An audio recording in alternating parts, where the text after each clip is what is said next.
team. I said, in the show? He said, no, the A block. So we're starting with Mahomes. Goes to Buffalo and sends the Bills home. 215 yards and 2 touchdowns to Travis Kelce, who was wearing a shirt. He's headed back to the AFC Championship. Here's Mahomes after the game. That was fun. I love Arrowhead, but it's always fun when you get to come together as a team and really just be like y'all versus everybody and get the win. So it's always great to be in great environments and find a way to get a win. Okay, the official question that we decided on in the meeting is, Nick, any doubts? A doubt? Was there ever a doubt? Was there ever a doubt, Brew? Was it the Chiefs versus the Bills in January? Then no, of course there was never a doubt. The only reason anyone would have had doubt about this Chiefs team was because of their allegedly not scary offense. But you know who seemed pretty damn scared by it? Their opponent yesterday. That from the first play of the game was pressing. First play of the game, they fumble the ball. Got to get those extra yards. Can't let Mahomes beat us. Third play of the game, I'm 10 yards past the line of scrimmage. I'm so panicked, I'm going to throw it forward. The refs are going to let it go because we're going to need every yard. 2 hours into the game, you're down 3 in the fourth quarter. Fake punt. With the ball at the end, trying to take the lead. More worried about Mahomes getting the ball than you actually getting the lead. And so, no, of course, there were 9 yards per play before the kneel downs. The most of any playoff game of the entire Mahomes era. Only faced 5 third downs. The punter for the second straight playoff game didn't even really need to activate him. 8 plays of 20-plus yards. 8. 0 compared to the Buffalo Bills' high-flying, terrifying, oh my God, unicorn-led offense. So how'd they do it? Why was there never a doubt?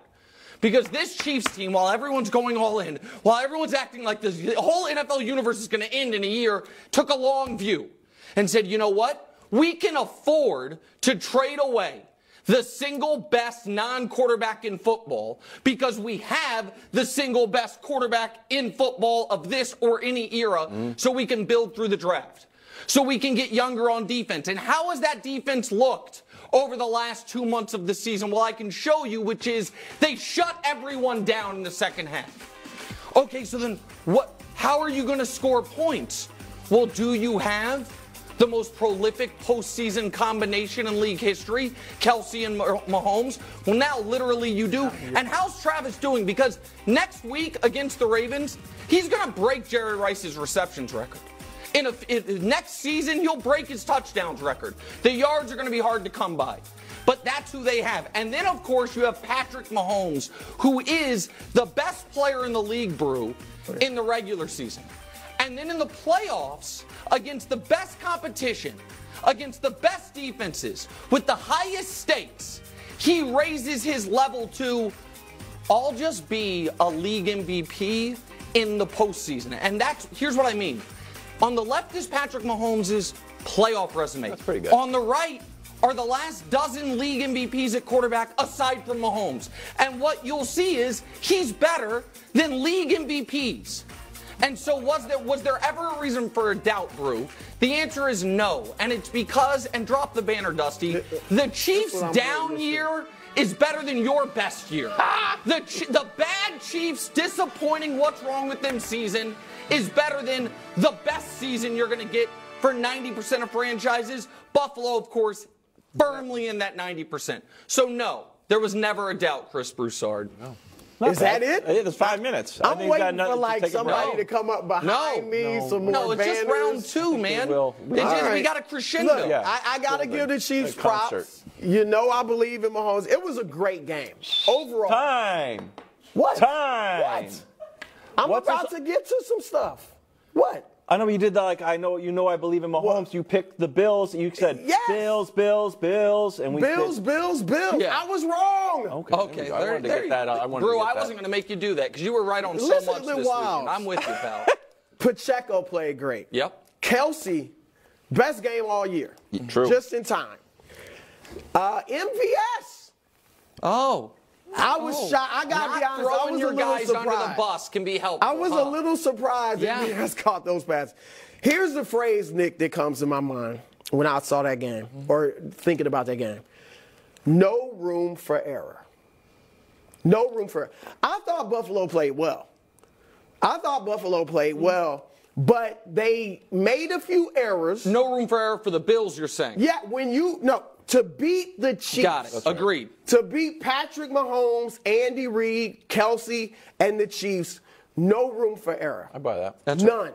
And like I said, the Bills played well. They ran for 180-something yards. Yeah. Josh Allen didn't throw for a ton, but my goodness, 2 touchdowns running.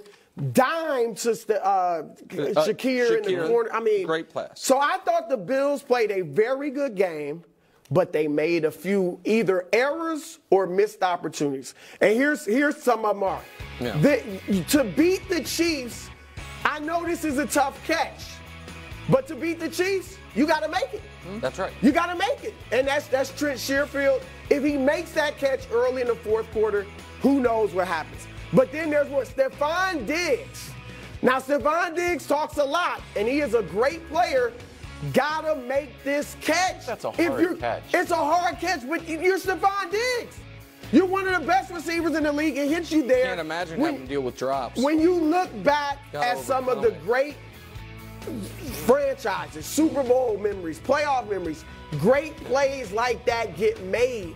And Buffalo didn't make it. And then, of course, you have Allen throwing to Shakir in the end zone. Now, Stephon Diggs is open underneath. Yeah. Could have got it to him, ate up more clock, moved down the field. I don't hate him going for that, but he just missed the throw. He missed the throw. And my point is, you cannot do that against a team that is very good and has a heart of a But you know what the Chiefs can do? Fumble the ball at the 1-yard line and win anyway. Because they're the Chiefs. Well, they're the Chiefs. That was a silly play. Yes. They made a dumb play there. Yeah. They once again at the very beginning of the game didn't capitalize in the red zone. They allowed a 3rd and 17 on the opening drive of the game. Now again, a lot of teams could convert those if you're allowed to throw a forward pass 8 yards past the line of scrimmage, but they got away with it. All those things. There were 4 fumbles in this game. Kansas City recovered 1 of them, which was their own. The other 3 were recovered by Buffalo. All those things went in the Bills' favor, and people were like, oh, yeah, but Buffalo missed the kick. The only thing the Bills missing that kick did was prevent your heart being ripped out in a different way.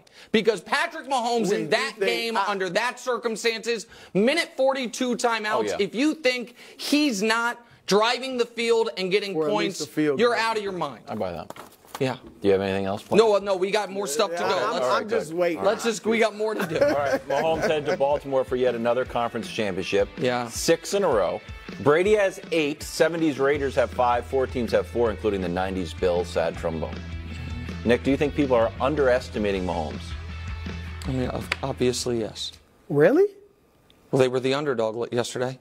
So, yeah. I got my man. They're underestimated. Brew. As much as you love him, as much as you love him, you underestimated him. Because you don't win every year. So picking against him is not underestimating. But this is not the Super Bowl. This is the AFC Championship. Yeah, so here's the thing. You know what does happen every year?